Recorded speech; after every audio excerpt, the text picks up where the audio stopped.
They race over 6 furlongs this Unibet-sponsored claiming stakes.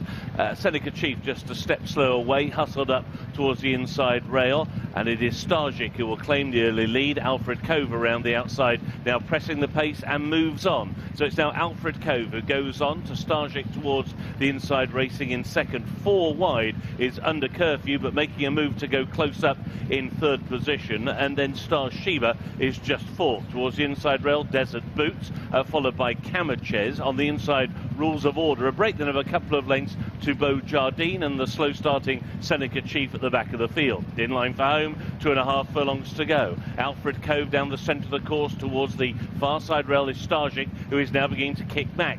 Then between rivals in third, Desert Boots, followed in fourth by Star Sheba. From a long way back now, Seneca Chief begins to roll, and they're racing down towards the final furlong. Desert Boots now comes to claim the lead with Stargic over on the far side. Seneca Chief is in third position, and then Alfred Cove at the one pace in fourth. 100 yards to race, and Stargic has come back to wrestle the lead once again, and it will be Stargic who wins. Desert Boots in second, and in third, Seneca Chief.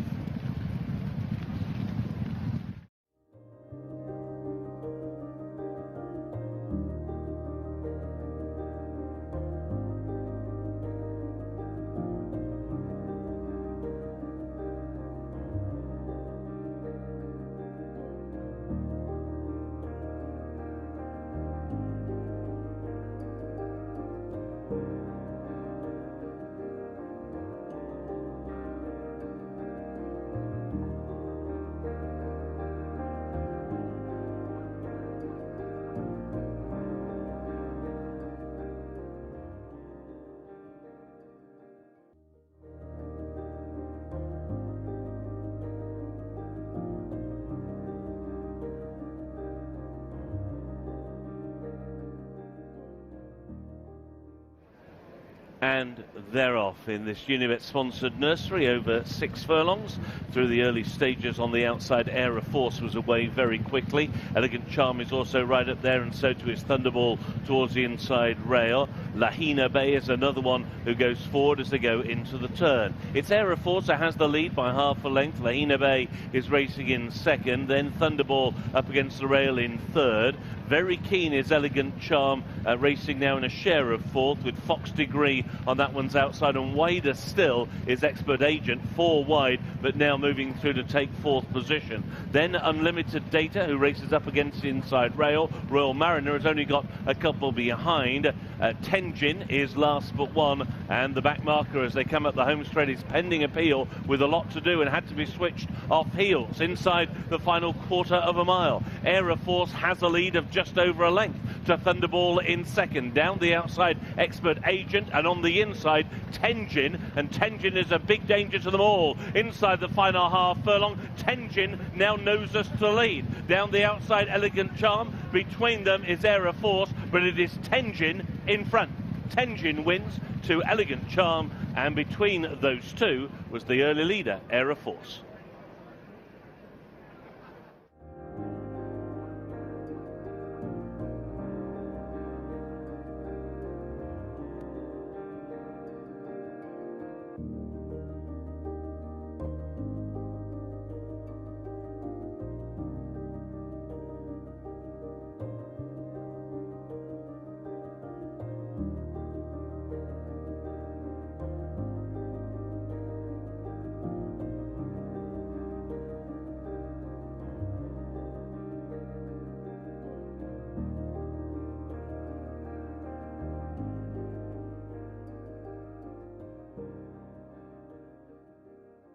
Neil, that looked far from straightforward. No, he wasn't easy, but look, he's a nice horse. He always had ability. You know, we thought he was probably our earliest, most precocious, and you know, we really thought he had ability.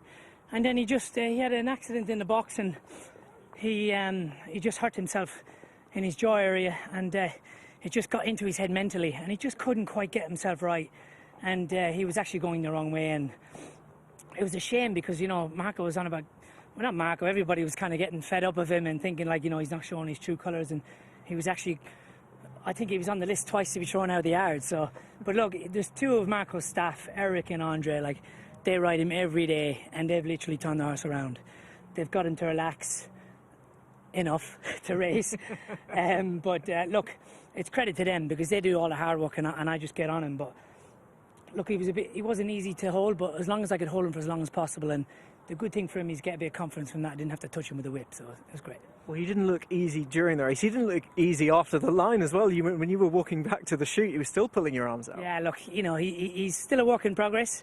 It's a shame because if he didn't have that mishap, I think he would have been rated so much higher, or wouldn't even have to be here today. So, you know, I think it's a credit to Marco and his staff and the team all around. And I'm more pleased for the horse and the owner that they've persevered with him, and got a win out of him today. So hopefully he can gain some confidence. Perseverance pays off. Something you know about.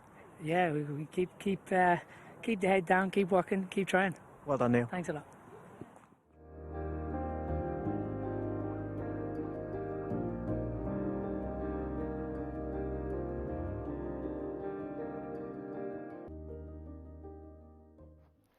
And they're off.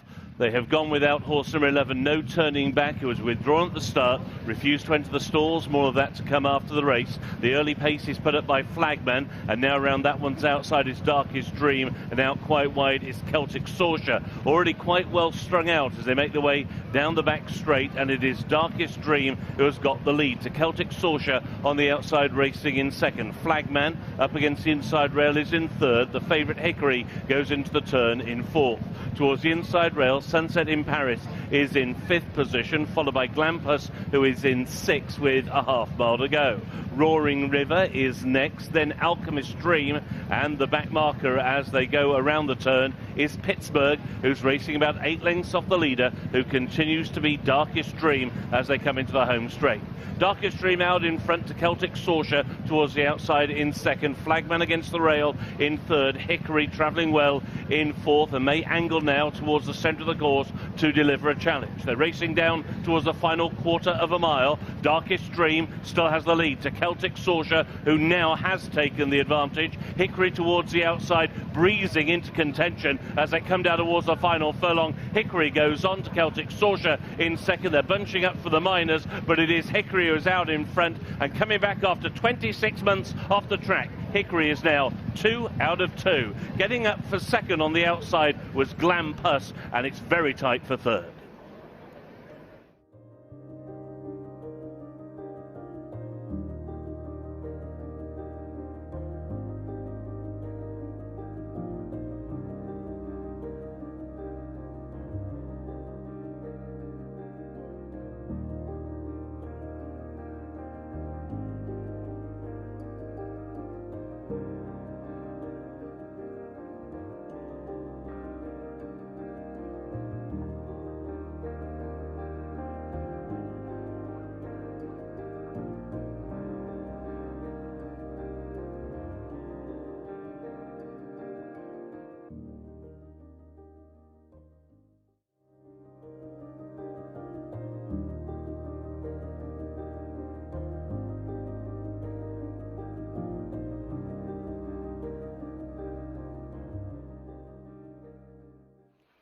And they're off. A step slow away was Hullabaloo. The early lead goes to Present Moment towards the inside Asdar, and now pushing up between horses it is August Place. And August Place and Asdar are now the first two, with Present Moment still quite wide. Lelabad is racing in fourth position. Then to the inside rail is Dinah Kite, who's now been overtaken by the grey Bin Hayan, who's making 1 or 2 places early. The last trio, Fawn at Play, up on the outside of Rack and the back marker, the slow starting Hullabaloo, as they go now towards the end of the back straight. August Place has got the rail, taken on out wide by Present Moment. Present Moment now ahead in front. To the inside rail, August Place is in second, and Bin Hayan continues to make a forward move, has now moved into a close third. Lelabad is in fourth and covered up behind the leading trio, with for company Asdar on that one's inside. A length and a half back to Dinah Kite, who races alongside Rack, and the last duo are Hullabaloo and a ridden along Fawn at Play. They're in line for home. They have 2.5 furlongs to go. Present Moment travels well on the outside of August Place, with towards the outside Bin Hayan, then Rakrak making ground. Looking for racing room is Lelabad, and got a split inside the final quarter of a mile. Asdar trying to pick up towards the far side rail. They race down towards the final furlong, and Neil Callan and Lelabad now have the lead over Rakrak in second, Present Moment in third, Hula Baloo from a long way back, but it is Lelabad who is out in front, and this will be back-to-back wins for Lelabad and a double for Neil Callan. Lelabad wins in second, Rakrak. Hula Baloo may have just got up for third with on the far side Present Moment.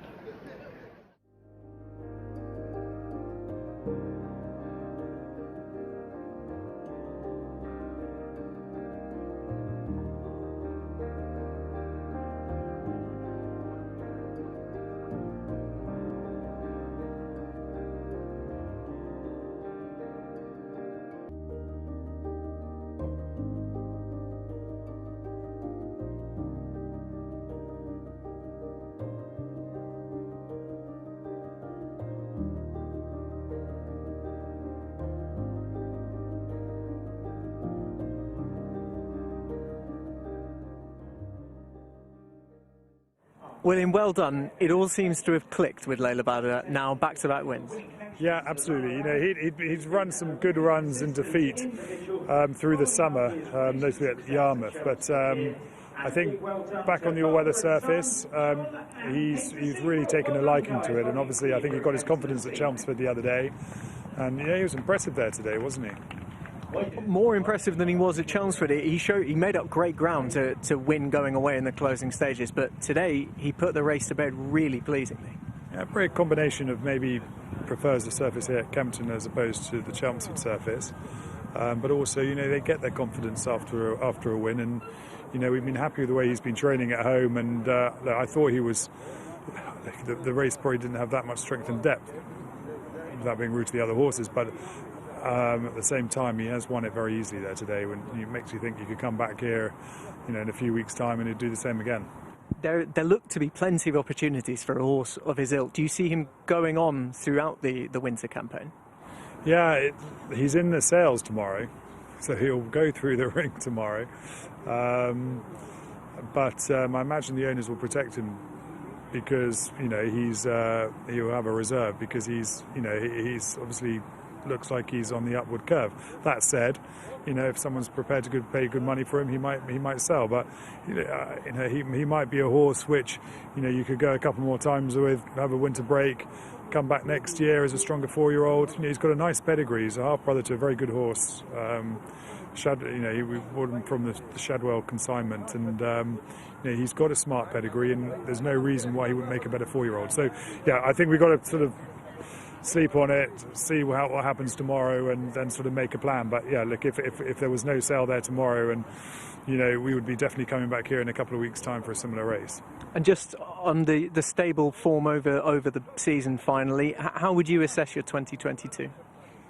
Prize money wise, has been our best ever year by a long way. You know, we've had some nice. You know, we've had a Group 2 winners, listed winners, and some Group 1 placed horses. So in that respect, it's been very good. Probably slightly down on numbers this year, so we haven't had as many winners as probably this time last year. But yeah, look, we've definitely got a few more quality horses this year, which have flown the flag, and yeah, we're always striving for more and more horses, more winners. But you know, I've got to be happy with the way, you know, that the top horses have performed. Very much so, and at this level as well, the likes of Lelabad. Well done, William. Thank you very much. Cheers.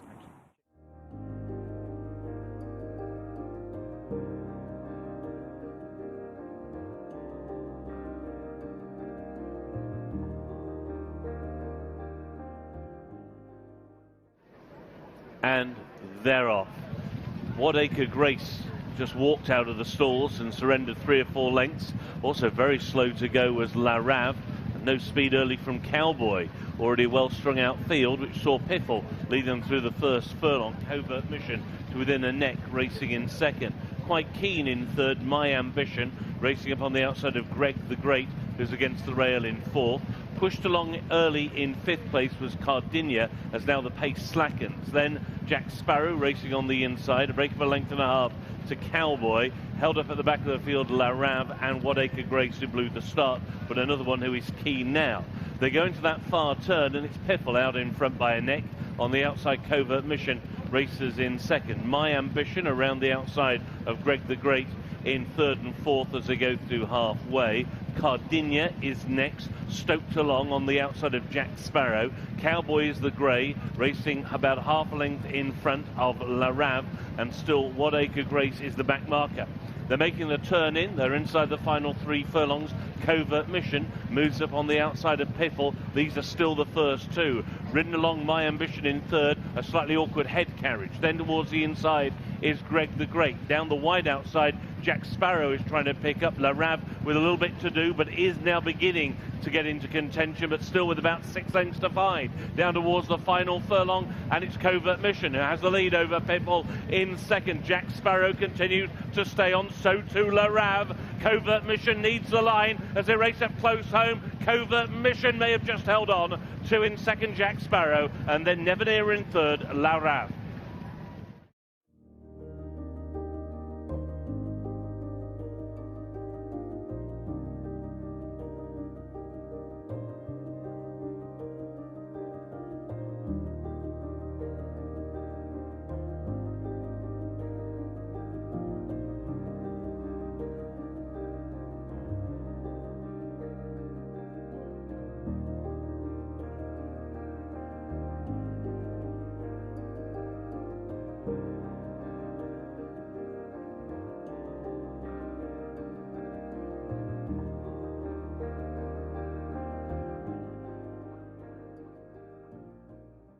Danny Muscat, treble on the night. It's all gone pretty well. Let's start with Covert Mission before we get back onto a Hickory. 3 months layoff to overcome. He's done it really nicely. Were you always confident you were holding? Yeah, Kevin was happy with him leading into the race. He's got a good course record, and a couple of the owners informed me that it's the 7th or 8th time I've ridden this horse, so if I don't know him well enough by now, I need to give up my job. But no, he doesn't have to lead, but he likes to just get on with things early doors, and he found a good rhythm just on the girth of the Eve Johnson the Ed Walker horse, and travelled around well, and he got himself nice and balanced in the straight, and he doesn't do anything quick, so I was wary to just get him up and rolling and go through his gears, and knuckle down well and found a bit more when the other horse came to him. How was he fitness-wise? Did he have a good blow after the line? He found the line well. Kevin's pretty good at getting him fit, and he's quite an active horse at home anyway, so he probably doesn't take a whole heap of work. It's one thing to have a 90-day layoff, 792 days layoff for Hickory, but he's back and he looked pretty straightforward. Yep, no, I was expecting him to be a little bit ring rusty, but he wasn't. He popped and travelled lovely and did everything right. It was nice to just get him back on track. The owners and the boss have been very patient with him, so it's nice that it's been repaid, and hopefully he can just build on that from here on in. Well done, Danny. Thank you. Cheers.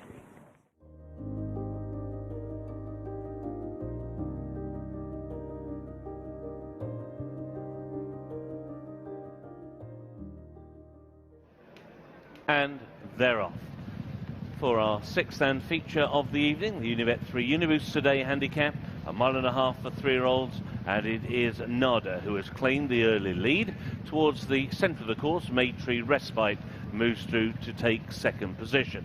Then against the rail, Knightswood, who's racing alongside Base Note, and Sea Grey is last of the quintet with a circuit to go. It is Nada who leads by a length.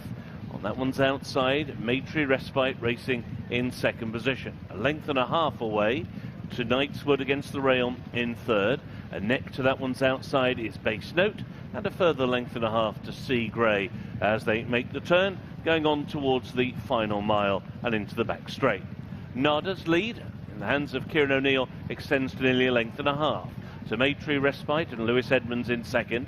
2 lengths away, Knightswood and Richard Kingscott against the rail in 3rd. A neck to the outside, Base Note and Ross Coakley, and still the back marker, Jason Watson on Sea Grey as they go inside the final 7 furlongs. Nada extending that advantage all the while. It's now nearly 1.75 lengths to Maytree Respite in 2nd.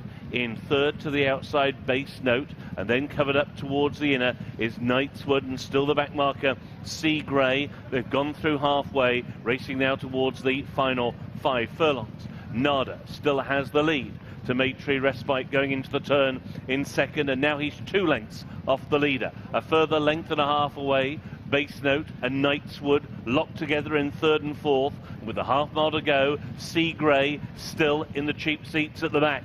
3.5 furlongs to go on the turn. NYRA and Kieran O'Neill still by 2 lengths to Maytree Respite in second. A further couple of lengths to Knightswood, who's ridden now to the inside of Base Note, and Sea Grey yet to pass a rival. Down now towards the final 2 furlongs. NYRA's lead is down to a length and a half, but Maytree Respite in second is being driven. So too is Base Note on the outside. To the inside, Knightswood, and from a long way back, Sea Grey tries to roll. Down towards the final furlong, and NYRA still has the lead, and now it's nearly 3 lengths over Maytree Respite in second. Sea Grey is in third, but racing up towards the line. This race has been perfectly controlled right from the get-go by Kieran O'Neill and NYRA.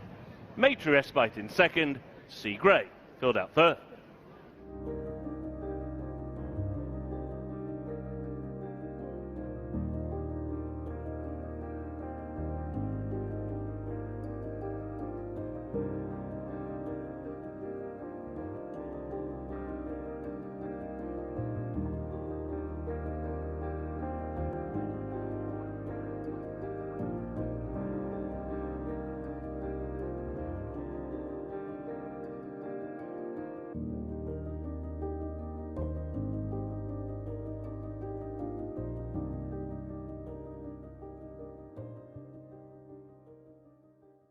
Kieran, that looks fairly straightforward from the front. How did it go in your perspective? He was a little bit keen, maybe more freshness going down. I was half struggling going down, but when I jumped out, I got him in a nice rhythm. In fairness, I didn't hack and turn into a dash. I went a nice gallop the whole way, and from the 4 to the 3, I was able to kind of take him back and get that breather into him. And from the 3, then I got him rolling away, and from the 2, I kicked him on, and he put the rest to bed in a matter of strides.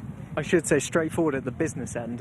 In the early stages, as you say, he's still showing it. Well, he's entitled to be fresh. It's the first run for 200 some days. Yeah, I spoke to Saeed and I spoke to Tony, his assistant. He said, look, he might just need the run, but he said he might be a bit fresh and keen. But look, Saeed just kept it nice and simple. He left it up to me. There wasn't really much pace, so I was able to get his head in front and bowl along. And as I said, from the 4 to 3, I was able to get a breather in and kick him on at the 2. Were you expecting to go as far clear as you did in eventuality? He's seen it out really nicely. He did. He's such a big stride. When I just got a leg up on him, he was so high up. You know, he's probably 16, 2 or 3. He's a big horse with a big stride. And when you let a big horse with a big stride do that, you know, he covers a lot of ground. And you're probably nicking a half length with every stride, and they're probably trying to chase you, and then you're doing it easy. But look, you're doing it nicely in the end, and hopefully there's more to come. Nice horse, nice ride. Well done. Thanks.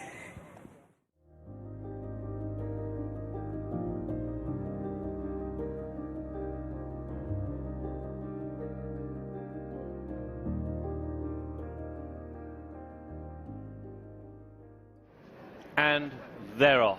A mile and a half ahead of them in the Try Our New Price Boost at Unibet Handicap.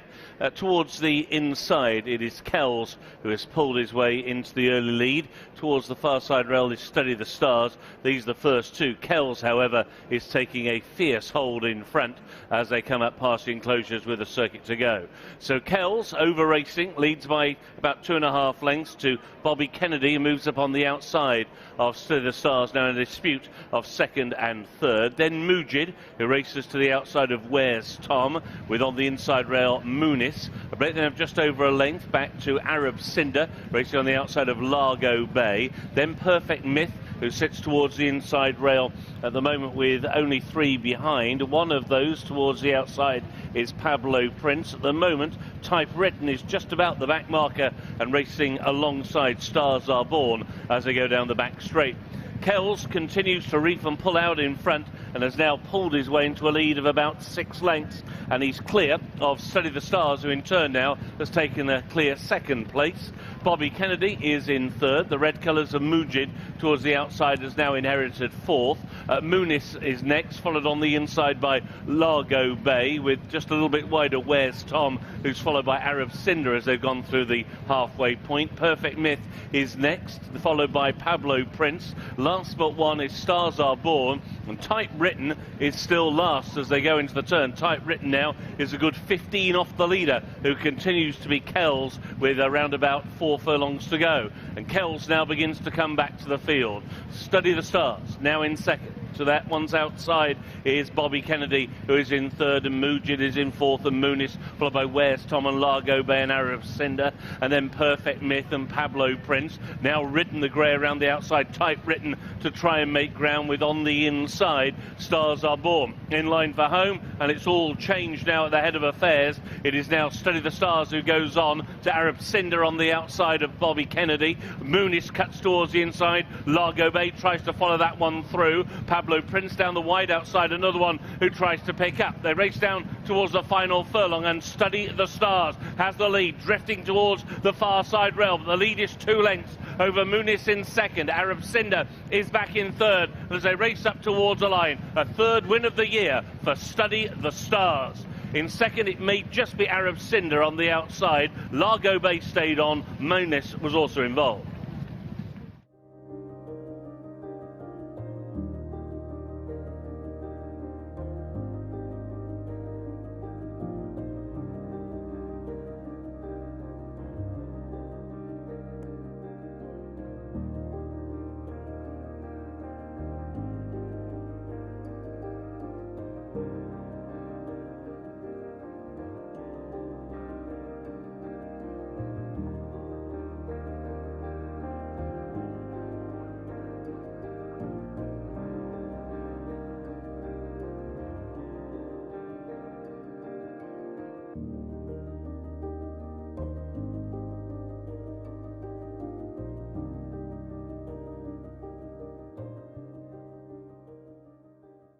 Study the Stars, another win on the year. Charlie Bishop joins me now. How did that go for you?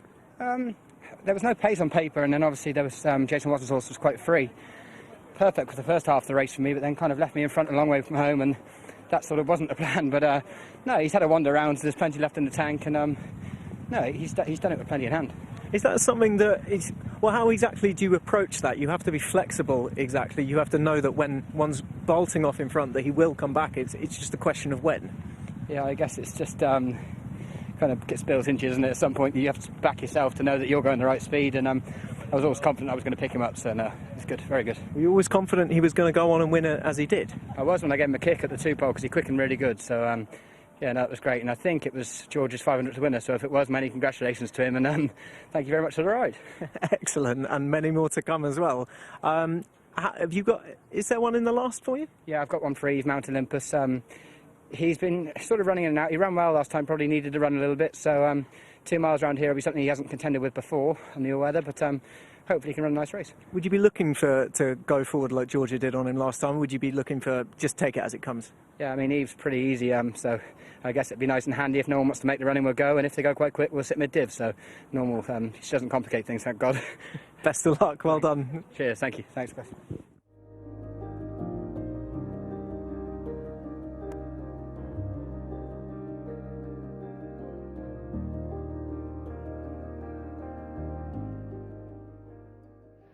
And they're off. 2 miles ahead of them in the Unibet 3 Uniboost Today handicap, and through the early stages, Anisoptera taken on by Stiletto, and towards the inside rail, Mount Olympus. The almost white Tribal Commander is also going forward, and quite wide is Ballet Blanc as they begin to make the turn out of the back straight for the first time. And it is Anisoptera, the dual course and distance winner, who leads the way, to Tribal Commander in second at the end of the first quarter mile. Ballet Blanc is now in third, and a little lit up, with on the inside Mount Olympus in fourth position. There's now 2 lengths back to Stiletto, who races up on the outside, Blaze on 5, as the new leader now. Tribal Commander goes on as they come into the home straight for the first time. Looking at the rear of the field, Blaze on 5 has got 3 behind at this point. Tidal Storm is one of them, also Wanna Be Brave, and last of all is World Without Love. And now driven into the lead is Ballet Blanc. Ballet Blanc is driven clear as they race to the winning line, but with a circuit to go here. Neil Callan is driving home Ballet Blanc, and Ballet Blanc is clear by about 5 lengths, but they've still got a circuit to go. Ballet Blanc, Ease now in front. Travel Commander will now come through to take the lead once again. Palminteri now about to take second, and then Mount Olympus. Neil Callan looking round now, realises what's happened, and Travel Commander now goes on into a lead of 4 lengths. Ballet Blanc now back into second place. In third, Palminteri, and in fourth is Mount Olympus, followed then by Pleasure Garden as they head down the back straight. Blaze on 5 is next, Stiletto, followed on the inside by Wanna Be Brave. Wanna Be Brave has gone past Tidal Storm, and still at the back of the field is World Without Love, and they're racing now on towards their starting point. They've got 6 furlongs to go, and Tribal Commander and Shane Kelly have still got the lead. Now ridden towards the outside, Mount Olympus switched out wide by Charles Bishop to try and close around the outside of runners, and now Mount Olympus has moved through into a share of second with Palminteri on that one's inside as the field now begin to bunch up. Tidal Storm, another one who has been ridden along to try and close from the back of the field. So they go into the turn with a half mile to run, and Tribal Commander still has the lead over Palminteri in second. Mount Olympus is in third, and then Pleasure Garden in fourth position. In fifth is Blaze on 5, followed by Wanna Be Brave and Stiletto, then World Without Love, and then Tidal Storm, and totally tailed off at ease now is Ballet Blanc. They're in line for home, 2.5 furlongs to go, and Tribal Commander is driven along. Palminteri comes back through to reclaim the lead. Now Blaze on 5 makes her presence felt down the wide outside. Wanna Be Brave is on the inner. Now Stiletto is staying on from a long way back, and so too is World Without Love, who didn't get a great deal of luck in the run outside the final furlong. It's Blaze on 5 who leads the way to Wanna Be Brave. Now clear sailing for World Without Love, but she got out too late. First run, the critical first run, went to Blaze on 5. Unlucky World Without Love in second, Wanna Be Brave in third.